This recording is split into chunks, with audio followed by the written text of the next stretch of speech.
نہ دل رہا غم اٹھانے کے قابل، ربا تیرے بندوں نے دیے اتنے غم، چھوڑا نہ ہمیں مسکرانے کے قابل۔ جو اللہ کی مخلوق پر ترس نہیں کھاتا، اللہ اس پر ترس نہیں کھاتا۔ قدرت جب تھپڑ مارتی ہے نا، وہ دل پر نہیں سیدھا روح پر جا لگتا ہے۔ عورت کے شوہر نے کہا، مالدار شخص نے کہا، اے عورت، اے خاتون، تو نے سانپ کا شوہر کو تو پہچان لیا، تو نے مجھے نہیں پہچانا۔ جب اس بھکاری کے سامنے، مانگنے والے کے سامنے دسترخوان بچھانے لگی، جب اس کی نظر بھکاری کے چہرے پر پڑی، اس عورت کی چیخ نکل گئی۔ وہ ایک بادشاہ تھا، اس کی پپلیوں کے جو مسل تھے وہ کام کرنا چھوڑ گئے۔ اپنی انگل سے بادشاہ کی پلکیں اوپر کرتا اور بادشاہ کی پلکیں نیچے کرتا۔ انسان کے پاس تمام صلاحیتیں اللہ ہی کی عطا کردہ ہیں۔ یہی زبان گونگے کے منہ میں بھی موجود ہے مگر بولنے کی صلاحیت نہیں۔ یہ کان اللہ تعالیٰ نے بہرے کو بھی عطا کیے ہیں، کان تو دیے ہیں مگر سننے کی صلاحیت نہیں دی۔ یہی آنکھیں اللہ تعالیٰ نے نابینے کو بھی عطا کی ہیں، آنکھیں تو دی ہیں مگر دیکھنے کی صلاحیت نہیں دی۔ سنیے، اگر اللہ نے آپ کو اور آپ کے بچوں کو آنکھیں دی ہیں اور ساتھ میں دیکھنے کی صلاحیت بھی دی ہے، زبان بھی دی ہے اور ساتھ میں بولنے کی صلاحیت بھی دی ہے، کان بھی دی ہیں اور ساتھ میں سننے کی صلاحیت بھی دی ہے، اگر پھر بھی آپ اللہ تعالیٰ کی شکر گزاری نہیں کر پا رہے تو پھر غیرت کے کانوں سے سن لو، تم سے وہ جانور کہیں زیادہ اچھا ہے، تم اس جانور سے بھی گئے گزرے ہو جو بے زبان ہو کر اپنے اپنے رنگ میں شکر الہی بجا لا رہا ہے، جو گھاس کھا کر بھی اللہ تعالیٰ کی ناشکری نہیں کرتا، شکر پہ شکر کرتا چلا جا رہا ہے۔ کسی اللہ والے سے پوچھا گیا کیا حال ہے؟ کہا کوئی حال نہیں، اللہ کی نعمتیں کھا کھا کر دانت ٹوٹ گئے ہیں، زبان اس کی ناشکری سے پھر بھی باز نہیں آ رہی۔ تو آج کے ہمارے سبق کا جو عنوان ہے وہ ہے غریبوں کی مدد کرنے والا شخص زندگی میں کبھی غریب نہیں ہوتا۔ دوسروں کو کھلانے والا شخص زندگی میں کبھی بھوکا نہیں رہتا۔ پیاسوں کو پانی پلانے والا، بھوکوں کھانا کھلانے والا زندگی کے کسی بھی موڑ پر بھوکا نہیں رہتا، پیاسا نہیں رہتا۔ اس لیے اللہ کے رسول نے فرمایا غریبوں کی مدد کیا کرو، کیونکہ غریبوں کی مدد کرنے والا شخص زندگی میں کبھی بھی غربت کی دلدل میں پھنستا نہیں۔ ایسے شخص پر غربت اٹیک نہیں کرتی، ایسے شخص کی نسلیں آباد رہتی ہیں، ایسے شخص کی نسلیں سخاوت کرتی ہیں، جو شخص بھوکوں کو کھانا کھلاتا ہے، پیاسوں کو پانی پلاتا ہے۔ یہاں پر میں تمہیں ایک سبق آموز واقعہ سنانا چاہوں گا۔ ایک مالدار شخص تھا جو اپنی بیوی کے ساتھ دسترخوان پہ بیٹھ کے رنگ برنگے کھانے کھا رہا تھا۔ دسترخوان اللہ تعالیٰ کی نعمتوں سے بھرا پڑا تھا، رنگ برنگے کھانے لگے ہوئے تھے، اور یہ اپنی بیوی کے ساتھ دسترخوان پہ بیٹھ کے کھانا کھا رہا تھا۔ اتنے میں دروازے پر کسی سائل نے دستک دی۔ ہے کوئی بھوکے کو کھانا کھلانے والا، ہے کوئی پیاسے کو پانی پلانے والا؟ 3 دن کا بھوکا ہوں، کھانے کو کچھ نہیں ملا، میں وقتوں کا مارا ہوں، میں دردوں کا مارا ہوں، غربت نے آن گھیرا ہے، غربت کی دلدل میں کچھ اس طرح پھنسا ہوں کہ باہر نکلنے کو کوئی راستہ ہی نہیں مل رہا، 3 دن سے کھانے کو کچھ نہیں ملا۔ ہے کوئی 3 دن کے بھوکے کی بھوک مٹانے والا؟ ہے کوئی 3 دن کی پیاسے کی پیاس بجھانے والا؟ جب اس مالدار شخص کے کانوں تک یہ آواز آئی نا، اس نے جب درد بھری آواز سنی، بھوکے کی آواز سنی، تو اس مالدار شخص نے اپنی بیوی کو کہا کہ یہ سارا کا سارا دسترخوان اٹھاؤ، دروازے پر جا کر فقیر کے سامنے رکھ دو، مانگنے والے کے سامنے رکھ دو۔ یاد رکھنا، جو ہمارے دروازے پر روٹی مانگنے کے لیے آتا ہے، صبح سویرے 10 روپے مانگنے کے لیے آتا ہے، ہم اسے فقیر بولتے ہیں، جبکہ یہ فقیر نہیں ہوتا، یہ بھکاری ہوتا ہے، اسے بھکاری کہنا چاہیے۔ فقیر میں اور بھکاری میں بڑا ہی فرق ہے۔ فقیر کسے کہتے ہیں اور بھکاری کسے کہتے ہیں؟ جسے دنیا ٹھکرا دے اسے بھکاری کہتے ہیں، اور جو دنیا والوں کو ٹھکرا دے اسے فقیر کہتے ہیں، اسے اللہ والا کہتے ہیں جو دنیا والوں کو ٹھکرا دے۔ شوہر کا حکم سنتے ہی بیوی نے کیا کیا؟ سارا کا سارا دسترخوان اٹھایا، تمام کے تمام کھانے اٹھائے، باہر گئی، دروازہ کھولا۔ جب اس بھکاری کے سامنے، مانگنے والے کے سامنے دسترخوان بچھانے لگی، جب اس کی نظر بھکاری کے چہرے پر پڑی تو اس عورت کی چیخ نکل گئی۔ ایک دم مالدار کی بیوی رونے لگی، چیخنے لگی، چلانے لگی۔ مالدار شخص جلدی سے اٹھا، دروازے پر آیا، کسی نے میری بیوی کو کچھ کہا تو نہیں؟ مانگنے والے بھکاری نے میری بیوی کو کیا کہا کہ وہ اچانک رونے لگی، چیخنے لگی، چلانے لگی؟ مالدار شخص بیوی کو کہنے لگا کہ آخر کس چیز نے آپ کو اس کا در رلایا؟ رونے کی وجہ بیان کرو، جلدی کرو۔ بیوی نے کہا اندر چلیے، اپنی جگہ پر بیٹھیے، میں آپ کو ساری کی ساری کہانی سناتی ہوں۔ اللہ اکبر۔ بیوی بادشاہ کو اپنی جگہ پر لے گئی، اسے بٹھایا، پھر کہا کہ یہ جو مانگنے والا بھکاری تھا، جو 3 دن کا بھوکا تھا، ایک وقت تھا کہ یہ بادشاہ تھا، بہت بڑا مالدار تھا، رئیس تھا، اس کے نوکر تھے، چاکر تھے، ہزاروں لوگ اس کے حکم پر ناچتے تھے، ہزاروں لوگ اس کے حکم کی تابعداری کرنے کے لیے دروازے کے سامنے انتظار میں کھڑے رہتے تھے۔ اس کے پاس ہزاروں نوکرانیاں تھیں، ہزاروں غلام تھے، ہزاروں ملازم تھے، اور کمال کی بات، حیران کن بات یہ تھی کہ میں اس کی بیوی تھی، میں اس کی بیوی تھی۔ ایک دن اللہ کا کرنا ایسا ہوا، اس کے پاس ایک غریب شخص آیا، اس نے آ کر اسے اپنے حال سے آگاہ کیا کہ 3 دن ہو گئے میرے بچوں نے کچھ نہیں کھایا، 3 دن کے بھوکے میرے بچے روٹی روٹی کر رہے ہیں، ان کا پیٹ روٹی مانگ رہا ہے، تیرے دروازے پر آیا ہوں، اگر ہو سکے تو میرے غریب بچوں کے لیے کوئی امداد کر دو۔ تو اس نے بجائے امداد کرنے کے، بجائے مدد کرنے کے، بجائے غریب بچوں کی بھوک مٹانے کے، ان کی پیاس مٹانے کے، اس نے ملازموں کو کہا کہ اسے دھکے دے کر گھر سے باہر نکال دو، کیونکہ اس کے پاس مال تو تھا، دولت تو تھی، لیکن اخلاق جیسی نعمت سے یہ شخص محروم تھا، اس کے پاس اخلاق جیسی دولت نہیں تھی۔ ملازموں کو کہا، نوکروں کو کہا کہ دھکے دے کر اس غریب کو میری حویلی سے باہر نکال دو، میرے محل سے باہر نکال دو۔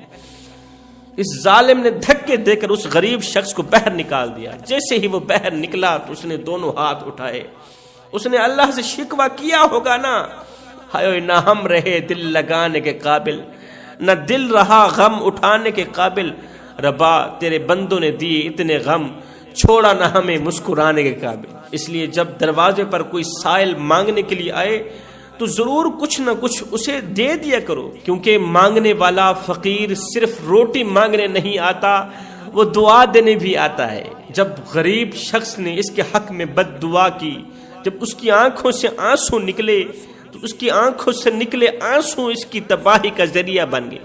اسی دن سے اس کی تباہی شروع ہو گئی، اس کی بربادی شروع ہو گئی۔ یہ دن بدن غریب تر غریب ہوتا گیا، دن بدن نقصان میں جاتا گیا، دن بدن غریب ہوتا گیا۔ ایک دن ایسا آیا کہ کھانے کو کچھ نہیں تھا، عزیز و اقارب، دوست، رشتہ دار سب کے سب اسے تنہا اکیلا چھوڑ کے چلے گئے۔ ہزاروں ملازم تھے، چھوڑ کے چلے گئے، نوکرانیاں تھیں، چھوڑ کر چلی گئیں۔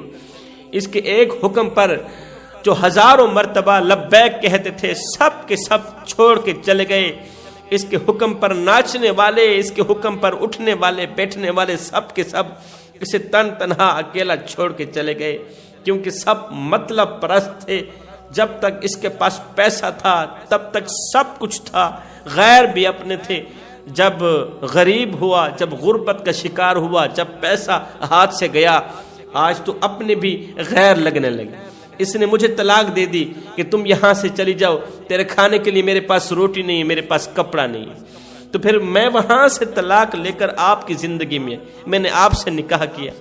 یہ ساری کہانی سننے کے بعد اس عورت کے شوہر نے کہا، مالدار شخص نے کہا، اے عورت، اے خاتون، تو نے سابقہ شوہر کو تو پہچان لیا، تو نے مجھے نہیں پہچانا۔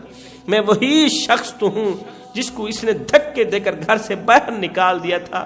جب اس نے مجھے مار پیٹ کے گھر سے باہر نکالا، ادھر سے میرے بچے 3 دنوں سے بھوکے تھے، ادھر سے اس نے مجھ پر ظلم کیا، تو میں مظلوم نے دعا کے لیے ہاتھ اٹھا دی۔ اللہ کریم بھی ہے، رحیم بھی ہے، لیکن وہ منصف بھی ہے، وہ منصف بھی ہے۔ اللہ کا ترازو صرف انصاف ہی تولتا ہے۔ قدرت جب تھپڑ مارتی ہے نا، وہ دل پر نہیں، سیدھا روح پر جا لگتا ہے۔ آج تو اسے جس حال میں دیکھ رہی ہے، اس بھکاری کو جس حال میں دیکھ رہی ہے، یہ اس کے اپنے ہی اعمال کا نتیجہ ہے، اور مجھے جس حال میں دیکھ رہی ہے یہ میرے صبر کا نتیجہ ہے۔ میں نے غربت میں بھی صبر کا دامن نہیں چھوڑا، صبر کا دامن مضبوطی سے پکڑ، اللہ پر پختہ یقین کیا۔ اللہ پر پختہ یقین کرنے والے کبھی بے یار و مددگار نہیں رہتے۔ اس لیے میں کہتا ہوں صاحب، اپنے نقصان پر ہرگز غم زدہ نہ ہوا کریں، کیونکہ اللہ اس وقت تک آپ سے کوئی بھی چیز واپس نہیں لیتا جب تک اس سے بہتر آپ کو عطا نہ کرے۔ اللہ تعالیٰ نے اسے اپنے فضل و کرم سے نوازا تھا، اگر وہ فرعون نہ بنتا، اللہ تعالیٰ نے اسے کرم سے بھی نوازا، فضل سے بھی نوازا، مال و دولت سے بھی نوازا، اچھے وقت سے نوازا، مالداری سے نوازا، اچھے نام سے نوازا، شہرت سے نوازا، غلاموں سے نوازا، نوکرانیوں سے نوازا، دیکھ بھال کرنے والوں سے نوازا، فکر کرنے والوں سے نوازا۔ اگر وہ فرعون نہ بن بیٹھتا تو یہ نوبت دیکھنے کو نہ ملتی، یہ وقت دیکھنے کو نہ ملتا۔ اگر وہ فرعون نہ بنتا تو غربت اس کا دروازہ نہ آن کھٹکھٹاتی۔ اس لیے غریبوں کی مدد کیا کرو۔ آج آپ دیکھتے نہیں، ہمارے محلے میں جب کوئی فوتگی ہو جاتی ہے، ہمارے محلے میں سے جب کوئی شخص فوت ہو جاتا ہے تو ہم اس مرنے والے کے گھر پوری فیملی کے لیے کھانا پہنچاتے ہیں، پوری فیملی کے لیے رزق پہنچاتے ہیں، کیونکہ اس گھر میں فوتگی ہو گئی، کیونکہ اس گھر میں جدائی ہو گئی، غم نے اس گھر میں ڈیرا ڈال دیا۔ میں نے کہا نادانو، مرنے والا روٹی روٹی کرتا مر گیا، مرنے والا 3 دن کا بھوکا تھا، آخر مر گیا۔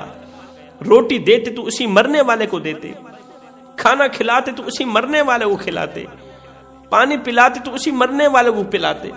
آج اس کے مرنے کے بعد تمہارا دیا روٹی کا ٹکڑا کس کام کا؟ آج اس کے مرنے کے بعد تمہارا دیا کھانا کس کام کا؟ روٹی امیر شہر کے کتوں نے چھین لی، فاقہ غریب شہر کے بچوں میں بٹ گیا۔ چہرہ بتا رہا تھا کہ اسے مارا ہے بھوک نے، حاکم نے یہ لکھا کہ یہ کچھ کھا کے مر گیا۔ آج آپ دیکھتے نہیں، ہماری گلی میں اگر کوئی شیعہ رہتا ہو تو ہم اپنی اولاد کو سبق دے رہے ہوتے ہیں کہ خبردار یہ شیعہ کا گھر ہے، بھوکا مر جائے پیاسا مر جائے، اس کے گھر میں روٹی نہیں دینی۔ اور اگر ہماری گلی میں کوئی وہابی رہتا ہو، غریب وہابی رہتا ہو، غریب دیوبندی رہتا ہو، تو ہم اپنی اولاد کو ڈنڈکی کی چوٹ پر کہتے ہیں، ڈنڈکے کے زور پر کہتے ہیں، خبردار یہ وہابی کا گھر ہے، یہ دیوبندی کا گھر ہے، بھوکا مر جائے پیاسا مر جائے، اس کے گھر میں روٹی نہیں دینی۔ اگر تیسری گلی میں شبیر قمر بخاری کا گھر ہو تو وہابی بھی یہ کہنے پر مجبور ہو جاتا ہے کہ یہ شرک کرنے والا ہے، یہ یا رسول اللہ کہنے والا ہے۔ خبردار اگر اس کو کوئی کھانا دیا تو، خبردار اگر اس کی کوئی بھوک مٹائی تو، خبردار اگر اس ہمسائے کا خیال رکھا تو۔ میں کہتا ہوں صاحب، تیری گلی میں اگر کوئی شیعہ رہتا ہے، تیری گلی میں اگر کوئی وہابی رہتا ہے، تیری گلی میں اگر کوئی دیوبندی رہتا ہے یا کوئی غیر مسلم رہتا ہے، اس کا حساب وہ خود دے گا۔ مگر سنو، اگر روٹی نہ ملنے کی وجہ سے رات کو بھوکا سو گیا، اے بندے، اس کا حساب تجھے ہی دینا پڑے گا۔ میرے کریم نبی نے فرمایا، صحابہ، زندگی میں کبھی بھول کر کے بھی کسی یتیم بچے کے سامنے اپنے بچے سے پیار نہ کرنا، اس سے یتیم کا دل دکھے گا، یتیم کو مرا ہوا باپ یاد آئے گا۔ فرمایا، او میرے صحابہ، زندگی میں کبھی بھول کر کے بھی کسی بیوہ عورت کے سامنے اپنی بیوی سے پیار نہ کرنا، اس سے بیوہ عورت کا دل دکھے گا۔ فرمایا، کسی بے اولاد کے سامنے اپنی اولاد کو پیار نہ دینا، اپنی اولاد کی تعریف بیان نہ کرنا، اس سے بے اولاد کا دل دکھے گا۔ فرمایا، ایسے ہی کسی غریب کے سامنے اپنی دولت کی نمائش نہ کرنا، کسی غریب کے سامنے پیسوں کی نمائش نہ کرنا، اس سے غریب کا دل دکھے گا، غریب اللہ سے شکوہ کرنے پر مجبور ہو جائے گا، غریب آنکھوں سے آنسو بہانے پر مجبور ہو جائے گا۔ کہیں غریب کی آنکھوں سے نکلا آنسو تمہاری تباہی کا ذریعہ نہ بن جائے، تمہارے غریب ہونے کا سبب نہ بن جائے۔ آج اللہ نے ہمیں دولت ہی کیا دی، آج اللہ نے ہمیں پیسہ ہی کیا دیا، ہم نے اپنی دولت کی نمائش اس طرح کی، پیسے کی نمائش اس طرح کی کہ غریب بیچارہ موت مانگنے پر مجبور ہو گیا۔ ہماری نمائش نے غریب کو موت مانگنے پر مجبور کر دیا۔ غریب کو خاک میں ملنے پر مجبور کر دیا۔ آپ دیکھتے نہیں ہیں جب ہم اپنی بیٹی کی شادی کرتے ہیں تو بیٹی کے جہیز کو 4 پہیوں پر بچھا دیتے ہیں، محلے میں آواز لگاتے ہیں، بچیوں آ جاؤ ہماری بچی کا جہیز دیکھ لو۔ ہم اپنی بچی کو کیا کچھ نہیں دے رہے، ہم نے تو 50 لاکھ کا جہیز خریدا ہے، آؤ دیکھو تو صحیح کہ ہم نے کیا کچھ دیا ہے کیا کچھ نہیں دیا۔ میں نے کہا نادانو، تم نے بیٹی کا جہیز دکھلانے کے لیے اعلان تو کر دیا، سب کو بلا بھی لیا، مگر یہ کسی نے بھی نہ سوچا کہ جو بچیاں تمہاری بچی کا جہیز دیکھنے آئی ہیں ان بچیوں میں سے لاوارث بچیاں بھی موجود ہیں، ان بچیوں میں سے اس غریب بوڑھے باپ کی بچی بھی موجود ہے، جو غریب بوڑھا باپ اپنی بوڑھی کمر پہ بوریاں لاد لاد کے دن رات ایک کر کے اوور ٹائم لگا کے کڑکتی دھوپ میں تتی ریت پر اوور ٹائم لگا رہا ہے، محنت مزدوری کر رہا ہے، دن کو بھی کماتا ہے رات کو بھی کماتا ہے۔ اگر کوئی پوچھ لے بابا تو دن کو بھی کماتا ہے رات کو بھی کماتا ہے، چٹی تیری داڑھی ہے، بزرگ ہے، کمزور سی ہڈیاں ہیں، کمزور سا کندھا ہے، اس کندھے پہ بوریاں لاد لاد کے تو تھکتا نہیں ہے، تجھے نیند نہیں آتی؟ تو آگے بوڑھا شخص رو کر کہتا ہے بیٹے میں بھی تو انسان ہوں، نیند مجھے بھی آتی ہے، لیکن میں کیا کروں، میں نے اپنی بیٹی کے ہاتھ پیلے کرنے، میں نے اپنی بیٹی کی شادی کرنی، اور وہ بیچارہ غریب اپنی بیٹی کے لیے کھانے کا بندوبست کرے یہ جہیز کا بندوبست کرے، وہ بیچارہ غریب محنت مزدوری کر کے بیٹی کی تعلیم کا بندوبست کرے یا اس کے جہیز کا بندوبست کرے۔ اس جہیز جیسی گھٹیا لعنت نے میرے خوبصورت معاشرے کو گندا کر دیا۔ کل تک جس عورت کی قیمت اشرفیوں سے لگتی تھی، پیسوں سے لگتی تھی، آج اس کی قیمت جہیز سے لگتی ہے۔ ہائے زمانہ بدل گیا مگر انسان نہیں بدلا، انسان ویسے کا ویسا ہی رہ گیا، انسان ویسے کا ویسا نادان ہی رہ گیا۔ وہ ایک بادشاہ تھا، اس کی پپلیوں کے جو مسل تھے وہ کام کرنا چھوڑ گئے۔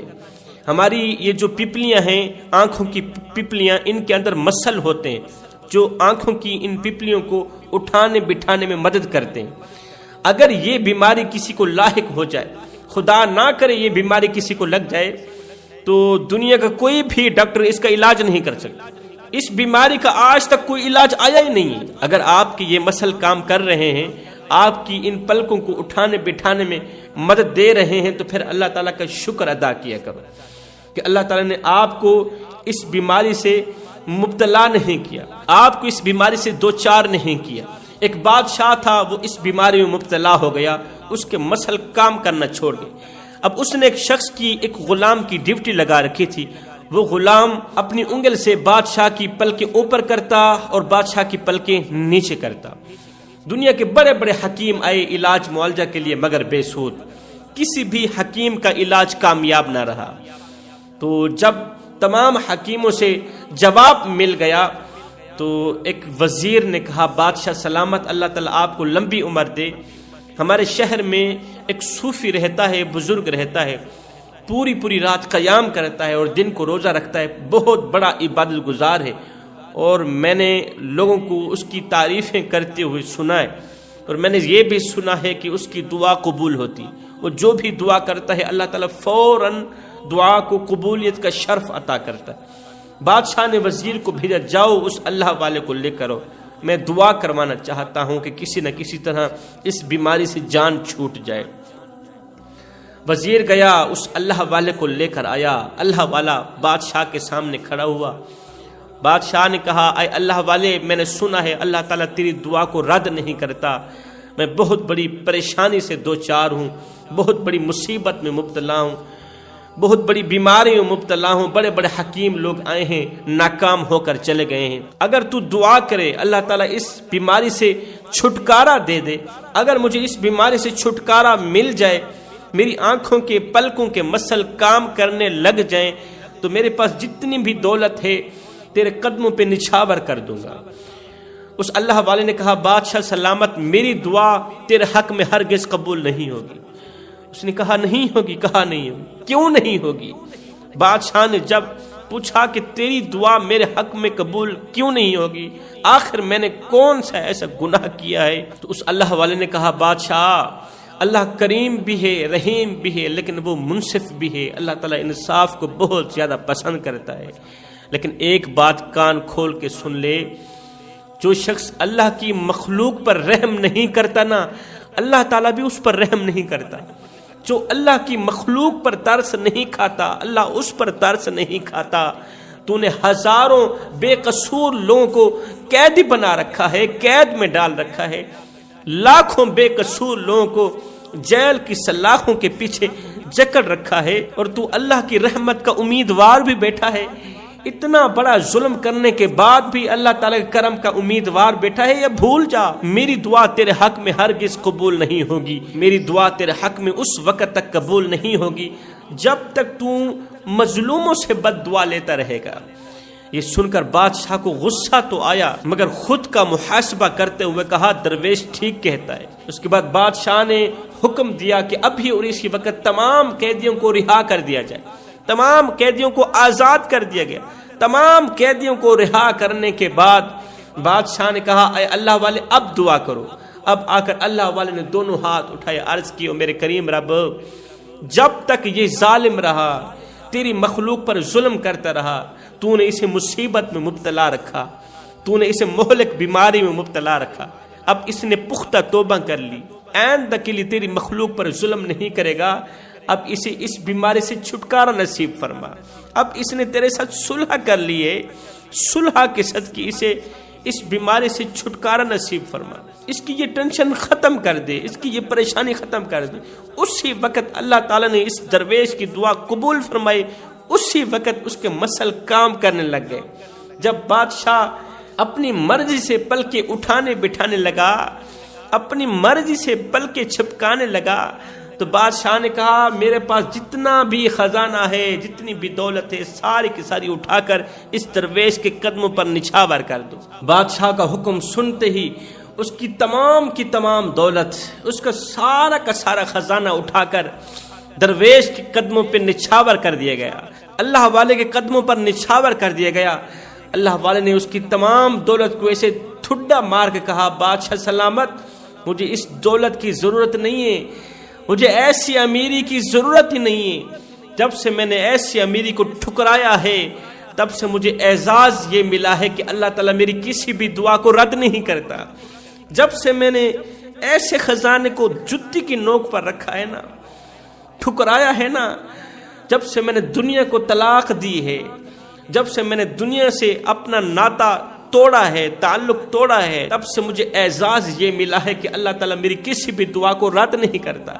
بادشاہ یہ سارا کا سارا خزانہ اٹھا اللہ کی غریب مخلوق میں بانٹ دے، یتیموں میں بانٹ دے، مسکینوں میں بانٹ دے، بھوکوں کھانا کھلا، پیاسوں کو پانی پلا، سخاوت چلا۔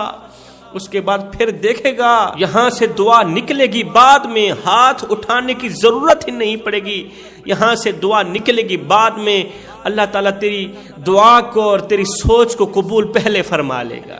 جب مظلوم تیرے حق میں دعا کریں گے، جب بھوکے اور پیاسے بچے تیرے حق میں دعا کریں گے، پھر جب کوئی بھی بیماری تجھے جکڑے گی، جب کوئی بھی مصیبت تیرے دروازے پر آئے گی، جب تو کسی بھی بیماری سے دوچار ہو جائے گا، تو پھر اس بیماری سے جان چھڑانے کے لیے مجھے بلانے کی ضرورت نہیں پڑے گی، تو دعا مانگتا جائے گا، اللہ قبول فرماتا جائے گا۔ جوانوں، ہم کس مقصد کے لیے اس دنیا میں آئے تھے؟ آخر وہ کون سا مقصد تھا جس مقصد کے لیے میرے نبی نے میرے لیے پتھر کھائے، دکھ برداشت کیے، درد برداشت کیے؟ آخر وہ کون سا مقصد تھا؟ وہ ایک ہی مقصد تھا، وہ مقصد تھا غریبوں کی مدد کرنا، غریبوں پر رحم کرنا۔ ہائے، رحم کرنا تو رہی دور کی بات، مدد کرنا تو رہی دور کی بات۔ ہم نادانوں نے تو جب بھی لوٹا غریب کو لوٹا، ہم نے جب بھی تباہ کیا بیچارے غریب کا گھر تباہ کیا، ہم نے جب بھی اجاڑا غریب کا گھر اجاڑا، ہم نے جب بھی عزت والی پگڑی خاک میں ملائی، بیچارے غریب کی عزت والی پگڑی خاک میں ملائی۔ اور نادانو، مجھے اتنا بتا دو، مرنے کے بعد اللہ کو کیا منہ دکھاؤ گے؟ یہی کالی شکل لے کر جاؤ گے؟ یہ کالی شکل لے کر، گناہوں میں ڈوبی ہوئی شکل لے کر کل قیامت کے دن مدینے والے کو دکھاتے ہوئے تمہیں شرم نہیں آئے گی، تمہیں حیا نہیں آئے گی؟ بس میرا یہ جملہ کبھی نہ بھولنا، کہ غریبوں کی مدد کرنے والا شخص زندگی میں کبھی غریب نہیں ہوتا۔